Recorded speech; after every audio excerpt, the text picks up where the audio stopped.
Yeah, so I'm filling in today for Rob, who is finally getting to go home after, I think, a 5 or 6 week business trip, effectively. So he was in New York for several weeks and now lately in Milan. Heard amazing things about the Milan office and how well everything is running over there. So kudos to Alberto and team. And saw some pictures of the office and even potentially some new office space, which looked incredible. So just want to touch a little bit about what's happening on the BD side, and then a little bit on the finance side. So from a business development perspective, things are really happening at an expedited rate. We received our integrations on Coinbase and Grayscale OTC, which Lucy mentioned earlier.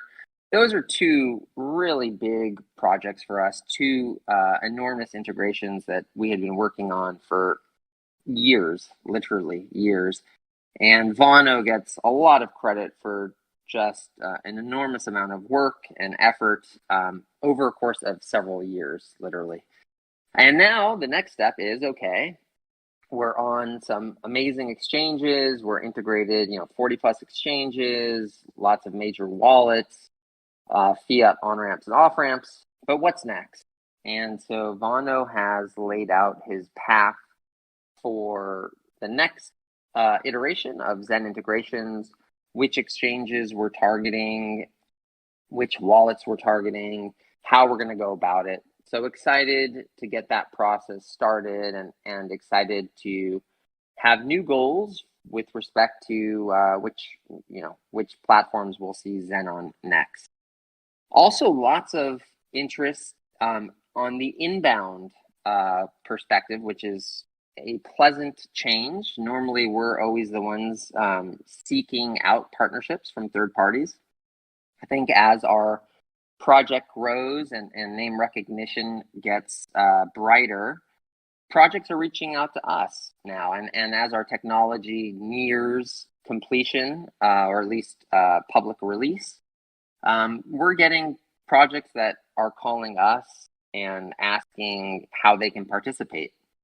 So I think, can't make any announcements here, but there are several really exciting projects in the works with MOUs signed or nearly signed that we'll be announcing over the next coming months that I think you guys will really like.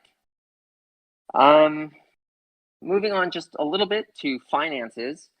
So I had the pleasure of sitting in on a monthly cash flow call, and Michelle walked us through the numbers and how ZBF is performing from a financial perspective. And I can say, since I've been with the project, which was early 2018, things have never been better for us. We're in such a great position from a cash perspective and a Zen perspective. A lot of credit goes to Rob for being extremely conservative and making sure that we as a project set aside funds to essentially for a rainy day. And they've just been accumulating, and really we've done a great job, and Michelle gets a lot of credit and Rob gets a lot of credit for making sure that our foundation is in super financial health, which leads to the last piece, which is team growth. So we are growing. You hear it on these calls every week. Every department is trying to hire, and departments that aren't hiring get chastised. So we're all trying to grow our teams to properly accommodate what's happening in the marketplace and with our project. And again, from the BD side, for example, it's just we're overwhelmed with the number of projects that want to participate in our ecosystem. And I think from the engineering perspective, what I hear is they have a lot of deliverables that they want to deliver in a timely fashion. They need help. So really exciting things in the work. I love seeing our team grow and our finances grow all simultaneously. I think it's a sign of a very healthy org. And overall, we're just in a fantastic position.